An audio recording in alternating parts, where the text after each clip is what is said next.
Welcome to the Bobby O Show. My name is Bob O'Potsner. I'm an attorney in Danbury, Connecticut. And I have today for you what I think will be a very, very interesting show with a lady who is an expert in special education and is someone the town of Richfield, Connecticut is very lucky to have. But before I get into the show with Liz Hannaway, I just want to mention that, of course, Monday, May 26th is Memorial Day. And when I was a kid growing up, Memorial Day was a huge holiday in Shelton, where I grew up. There was always a big pancake breakfast hosted by the Boys and Girls Club of Shelton, Connecticut. My father was in the Navy. He was in World War II, and he was very proud of his service to our country. And of course, nowadays, a lot of the younger kids don't have family or grandparents who were in world wars like my parents were, like my father was.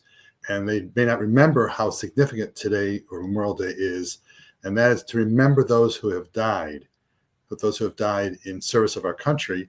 And as we face a lot of troubles and problems and issues on democracy today, we need to remember that people died for the rights and freedoms that we have. And it's important, I think, on Memorial Day to attend a parade and think about our rights and where we are. And I think it's a good connection for the show that we have someone in the education field. And I will read to you the first two lines of our Constitution, which say that we, the people of the United States, in order to form a more perfect union, establish justice, endure domestic tranquility, provide for the common defense, promote the general welfare, and secure the blessings of liberty to ourselves and our posterity, to ordain and establish the Constitution of the United States of America. I emphasize the word welfare because, as far as I'm concerned, a quality education in the public schools is critical to our welfare. Liz, welcome aboard. Good afternoon, Bob. Thanks for having me. It is my pleasure. Liz, would you mind giving us a little bit about your background before we get into the substance of what we're going to talk about? Sure. So my name is Liz Hannaway. I am the Assistant Superintendent of Special Services for the Richfield Public Schools in Richfield, Connecticut. I've been here almost 6 years. I am a teacher, a special education teacher, primarily at the elementary level, and had the good fortune to work in a few other districts in Fairfield County. I was in Darien and then spent some time in Shelton as well. I love that community.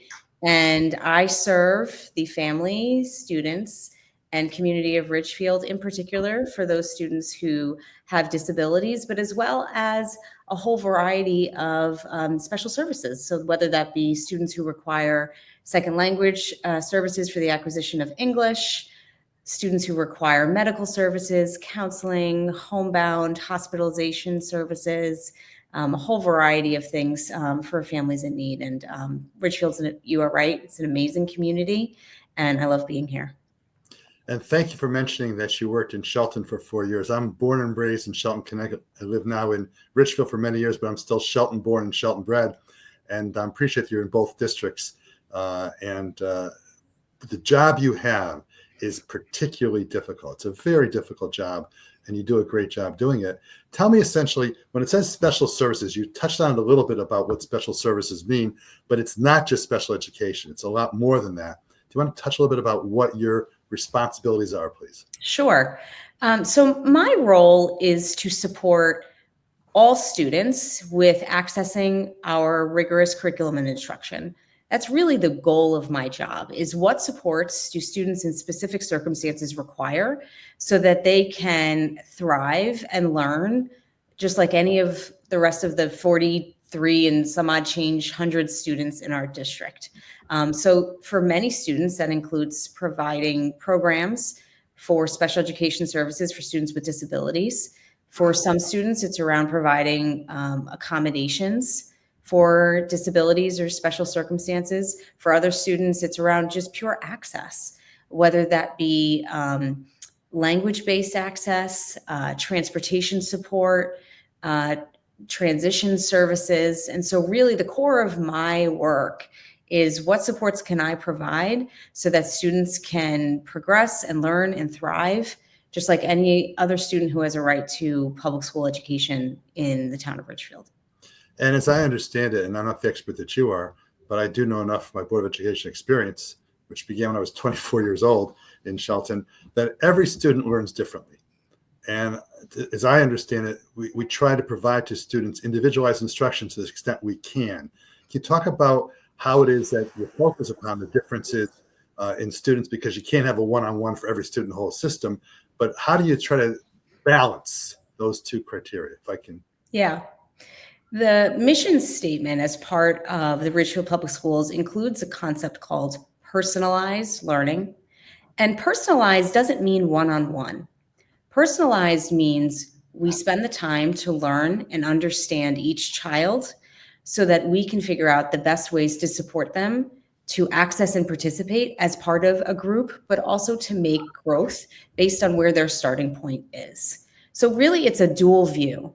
We're supporting you to be part of a group, to be part of a community. There's a huge civic component to that, and it's incredibly important.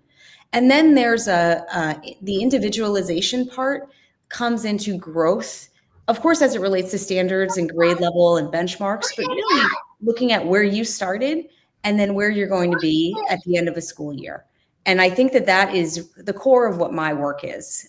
Special education includes very rigorous and thorough process for eligibility and criteria and evaluations to qualify under the law for additional specialized services that are funded and mandated.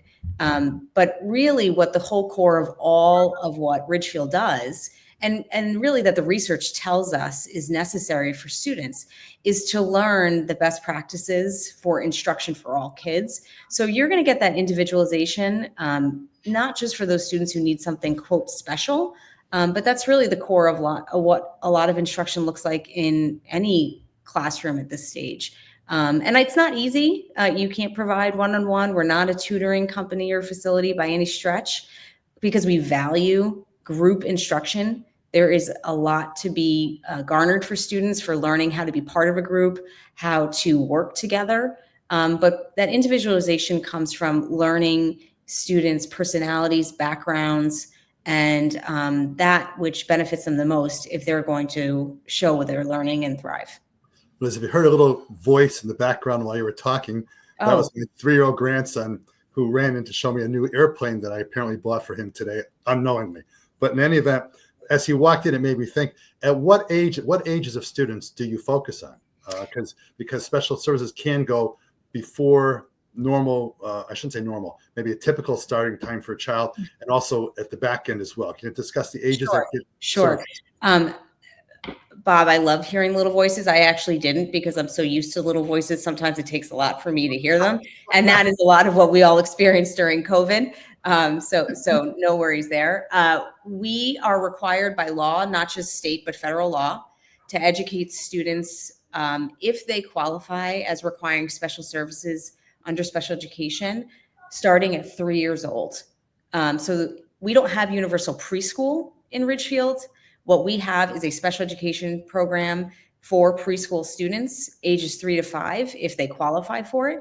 And then we do have a certain number of slots in the program that are designed for students who do not require services because we really value the diversification of our classrooms and integrated environments.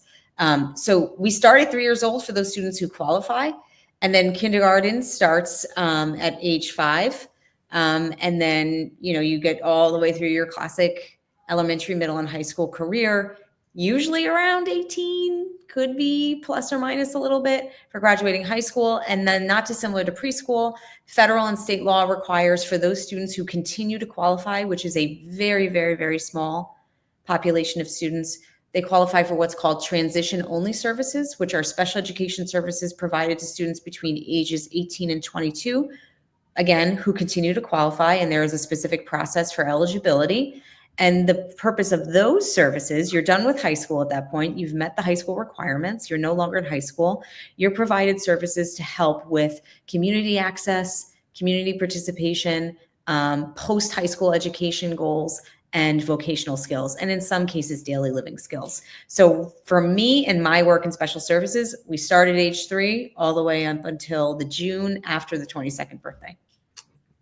A lot of responsibility. The transition program, which is a topic we could get into, spend a whole show on, right? Into that today, but that's a very important part because the ultimate goal is to have every student do that the best that he or she can do and reach their potential. And for some students, it's going to Harvard. I mentioned Harvard only because they're being the newspaper, the papers a lot now, but also some kids are different areas, and everyone wants to reach their own goals, and that's where the transition comes in. But let's go back to sort of the beginning part.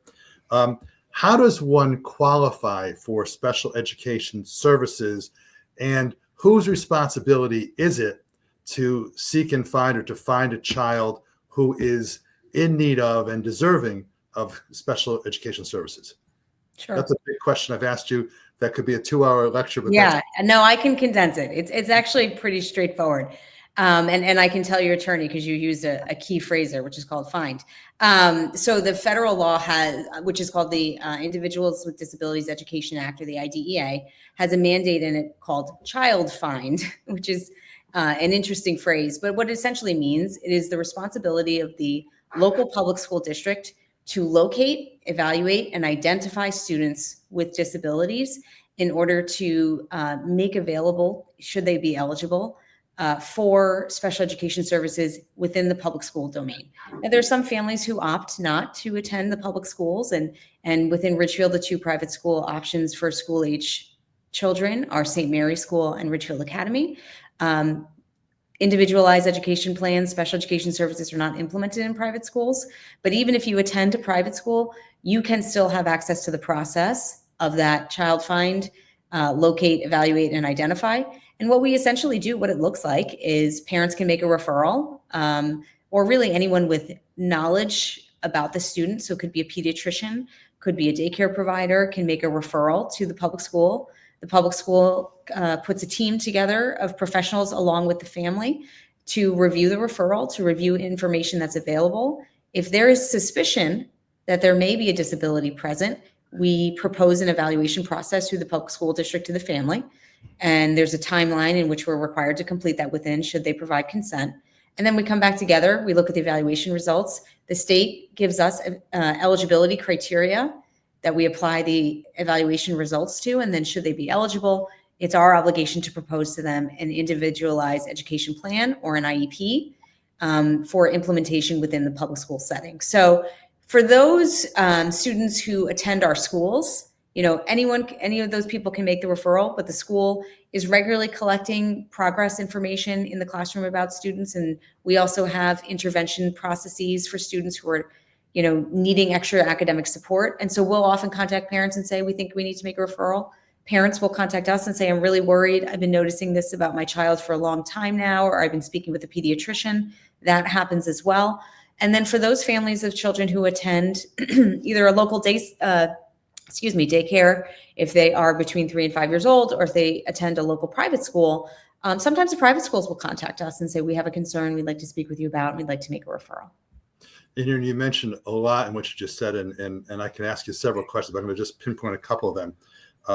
One is that an area where special education becomes a factor is an area of the law that I've done a lot of work on, and that is disciplinary proceedings. Mm-hmm. And if a child does something that requires, or the school wants to have the child expelled for more than 10 days, there has to be a hearing. And one hearing factor is having a manifestation hearing, which is to determine whether or not the child did the, shall we say, the bad act because of his or her own disabilities. And I think that's an important process. A lot of parents don't realize that.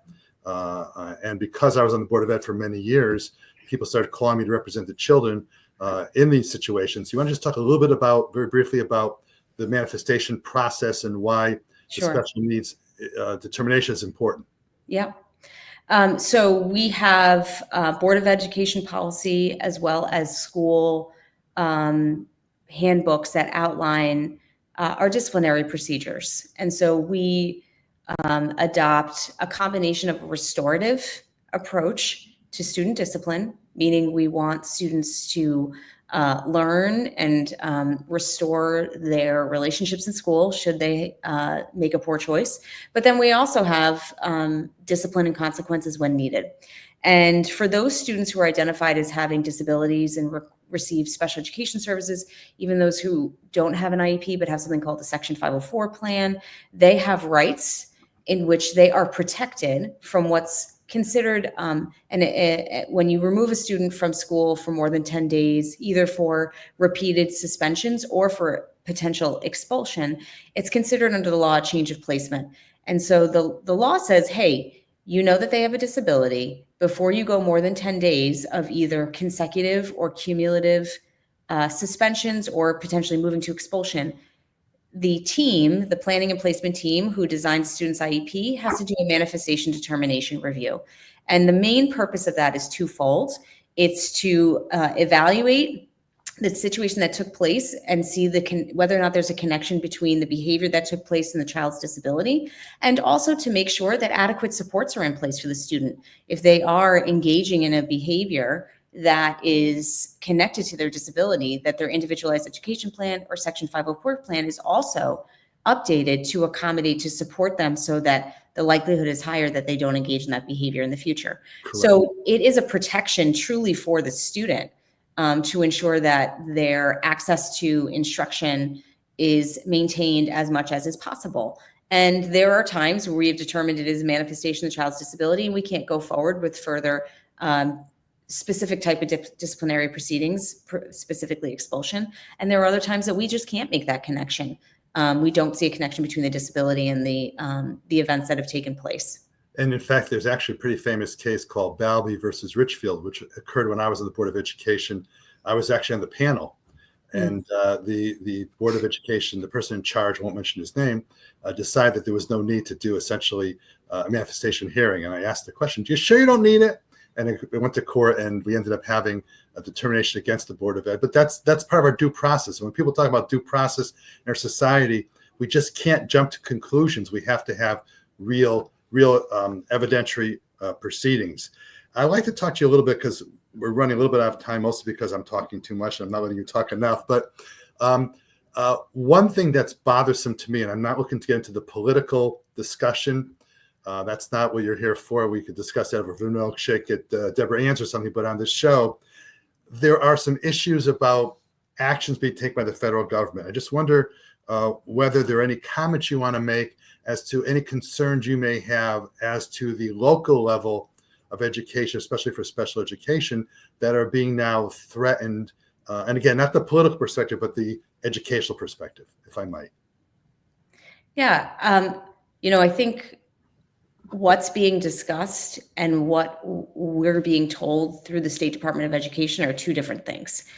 So as far as we're concerned, we take our guidance from the State Department, the Connecticut State Department of Education, which takes directive from the federal government.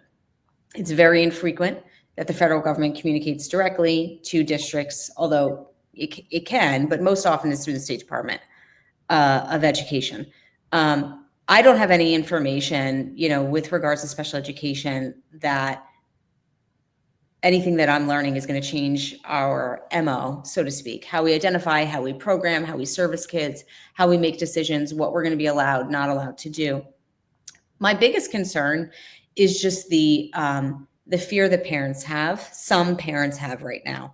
There have been a series of parents who have reached out to me with questions like about our funding or information that a government entity is going to have access to about their child, and I'm able to assure them in pure honesty and say, I don't have any information about that.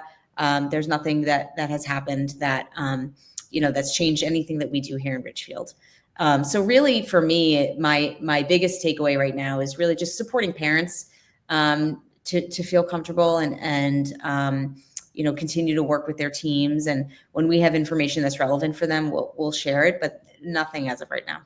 And the thing that's very important is that obviously each of us, whether a kid is a typical kid or a special needs, a 504 accommodation, et cetera, just because a district says no sometimes or disagrees with a parent doesn't mean the district is against you. And I'm speaking from my experiences. I never dealt with you when I was on the Board of Ed, but I know from what I've heard about what you're doing. I know Susan Silva, your superintendent of schools. The Richfield Board of Education, Richfield educational system is there to help your child. And I think you should understand and go into the meetings you have, whether it's a PPT meeting or whatever, to understand that they're with you, they're not against you. And I think it's a very important factor. And just hearing Liz talk now, you can see that she's a compassionate person who takes your concerns and issues seriously.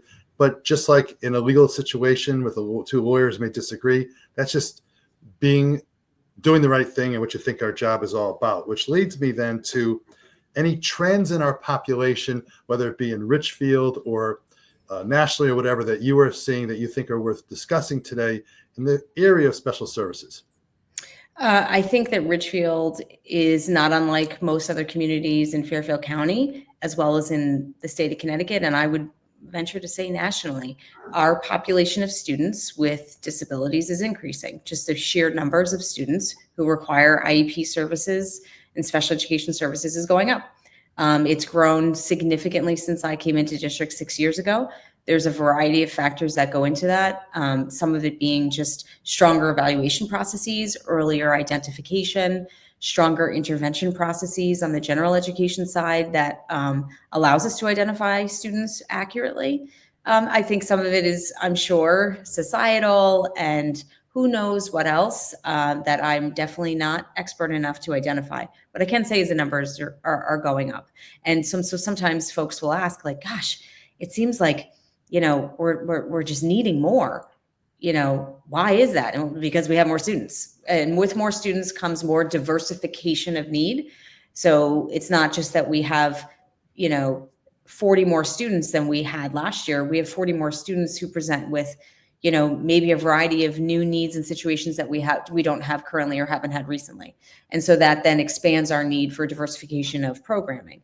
And I think that that's a reality that most other districts are experiencing in my conversations with colleagues in other districts right now.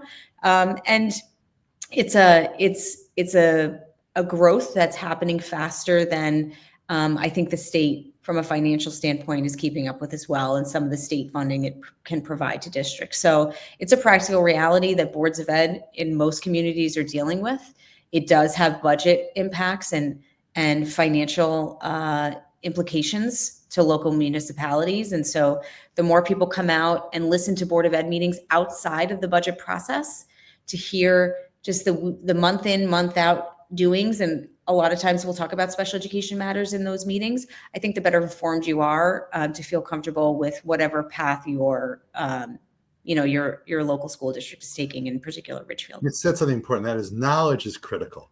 Mm-hmm. And when I went through 15 budget processes. You just had your budget approved the other day, and people are entitled to whatever comments they want to make about the budget, and will listen if you're on the Board of Ed, or if you're an administrator like you are, et cetera. But I used to get frustrated when I hear complaints about, well, we're spending, quote, too much, unquote, on special education. And I don't, that's not my words. That's people who make those kinds of comments. And I used to resent that, because everyone's entitled to a fair and appropriate education. And I think the town has to understand that some kids may cost more than others, but the societal objective is to give everyone the best education they can have. Any comment about that? Well, I think, I never went to public school a day in my life. I went to Catholic school my whole life. Oh. And when I began working in the public schools, I truly learned what an amazing concept public school education is. Truly, everyone is welcome. And I just think that's unbelievable. And not only is everybody welcome, but you're welcome as you are, come as you are. And we embrace that. Our theme this year in Richfield is all in, and which really for us means all mean all. And anyone and everyone is not only welcome, but deserves the opportunity to learn and thrive. Absolutely. I don't think anyone would argue, if you're the one sitting in the room talking about your kid, that you want to cut a corner. And it's very, very difficult to kind of explain that en masse, right? When these are such individualized situations with families. But what I would say is, if it's not your child who needs that additional support or specialization, it's your neighbor, it's a family member's child, it's a local business member's child, it's a friend of a friend. We're all connected. And when you think of that person, what would you want for them? You would want the best that can be provided to their child. Liz, I can remember meetings with parents intensely arguing about, why don't we have a gymnastics program in Richfield? It only costs X thousand dollars. Why don't we do it? I can remember hearings or parents complaining, well, why do we have 21 kids in my second grade class as opposed to 19? So you made a brilliant point, which is every one of us, you, me, everybody, wants the best for our children. We want the best. And so the point is what you just said exactly. It's sharing the responsibility. It's societal. Real quickly, you mentioned 504 in like 30 seconds. Can you distinguish 504 with the civil rights Okay, versus? I'll be really tight. 504 is actually a civil rights act that allows anybody within a public institution that gets government fund equal access. And so kids who have 504 accommodations or services in school, it is actually under the umbrella of general education. It's meant to provide them with access, whereas special education is an education law that's really about providing appropriate. Those are kind of the big differences between the two. It might be a child who needs to be in the front row because he or she can't hear well. Right. Okay. Another thing I'm excited about, we have 2 minutes left. You saw me speak at the first public hearing. I'm excited about the new facility you're going to have for alternative high school. And I don't know how you characterize the other program, but the Ridgefield Transition Program. Yeah, that program. I remember when I was a Board of Ed, we used to go every Thanksgiving to the alternative high school, and they'd make us turkey and everybody would come. I think that's an important development. I'm really glad that you and Susie and the rest of your team were able to find a facility. I was someone, in fact, I called Susie, but I said, why are they considering renting someplace when you might find a place with rental with an option to buy or your own facility? Because what happens in 5 or 10 years, you're not going to buy it. So briefly talk about what that will mean to our system to have the new facility that you're putting together. Yeah, very excitedly. We have 2 programs in district we're super proud of. The alternative high school, which is over near Ballard Park in town. And we have our transition program for those 18 to 22-year-old students that's connected on the Veterans Park campus in the middle of downtown. These are critical programs for students who need something different. And it also is a very economical way to educate these students instead of them being in private settings outside of Ridgefield. And we're outgrowing our spaces. And we've been looking for 4 or 5 years for new spaces for both of these. And we're finally going to have it. We're building a new building over on Halpin Lane behind East Ridge near the dog park. Anyone who's local to Ridgefield watching. It's going to be a beautiful new building that's going to support both of these programs. And we're incredibly excited. And my last word will be that the kids in alternative high school are not necessarily kids who aren't educationally sound. In fact, my niece in her hometown was in alternative high school and went to MIT.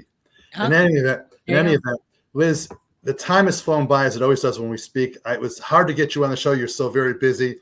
Hope to get you and Susie on again in the near future. And thank you so very much for hitting the points you did and for what you all do for the Ridgefield Public Schools in the town of Ridgefield.